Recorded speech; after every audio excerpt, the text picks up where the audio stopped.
Argentina. Recientemente se llevaron a cabo las elecciones primarias de cara a las elecciones que va a haber en octubre, las elecciones legislativas. Todo el mundo tenía el ojo puesto en la competencia que iba a haber en Buenos Aires, y ahí las elecciones primarias no las ganó el candidato de Mauricio Macri, el presidente, sino que las ganó Cristina Fernández de Kirchner, quien fuera presidenta argentina. El esposo de ella también fue presidente argentino, como todo el mundo sabe. Y la gente decía, si ella gana puede convertirse en candidata presidencial otra vez en 2019. ¿Usted cree que eso va a pasar? Bueno, mire, la triste realidad quizás, ¿no? Para algunos es que en América Latina los políticos no mueren, ¿no? O sea, tienen que morir físicamente para desaparecer políticamente.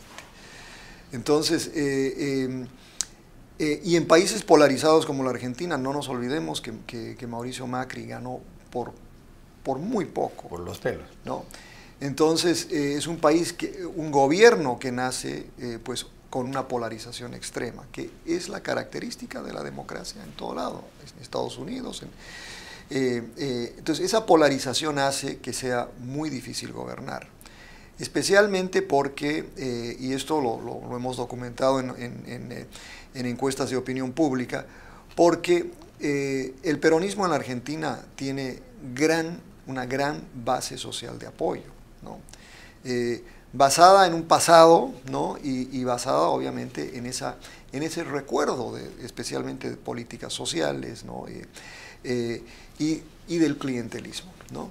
Entonces, es evidente que el peronismo no ha muerto en la Argentina, ¿no? Y que el peronismo siempre va a ser una opción política, ¿no?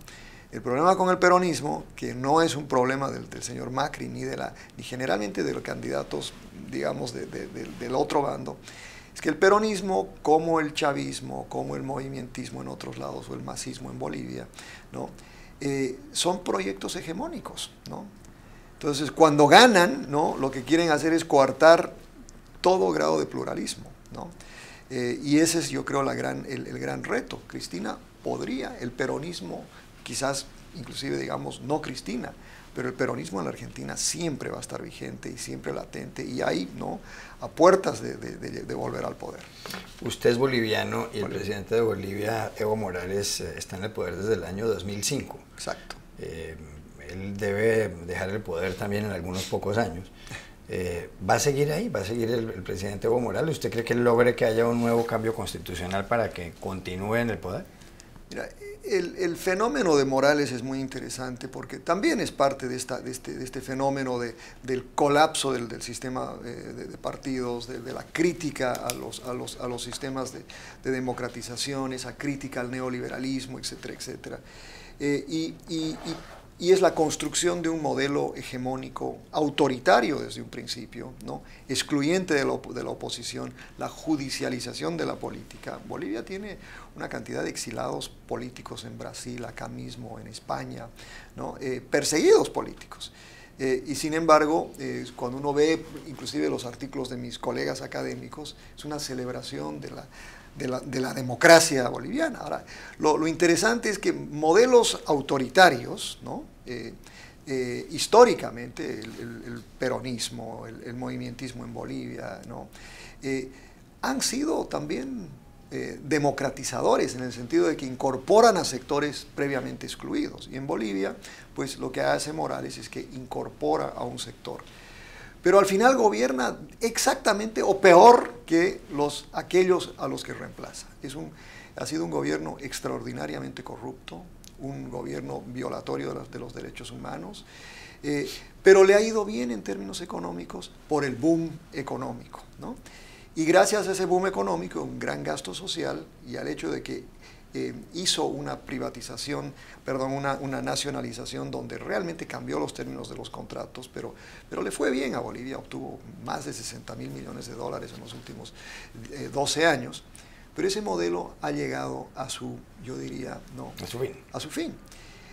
No importa porque él hizo un referéndum, ¿no? Para preguntarle a los bolivianos si debería continuar en el poder, perdió el referéndum, ¿no?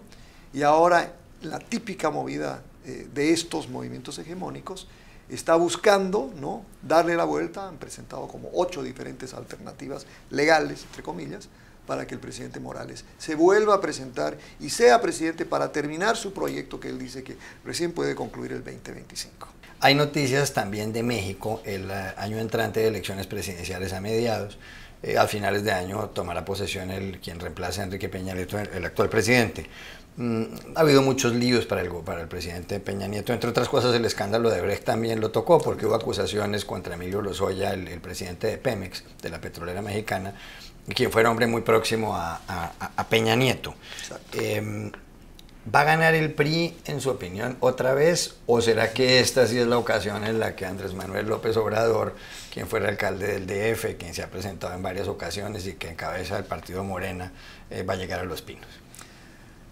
Mira, uno de los grandes temores en México hoy, especialmente del PRI, del PAN, ¿no?, de sectores conservadores, de sectores de clase media, ¿no?, el otro partido, el PRD también, que esta vez el populismo sí puede llegar al poder. Todas las encuestas recientes sugieren que López Obrador pudiese ganar. Sin embargo, hay que también entender que López Obrador tiene altísimos negativos, ¿no? Se lo tilda de autoritario, de arrogante, o sea, no es una persona simpática en persona, ¿no?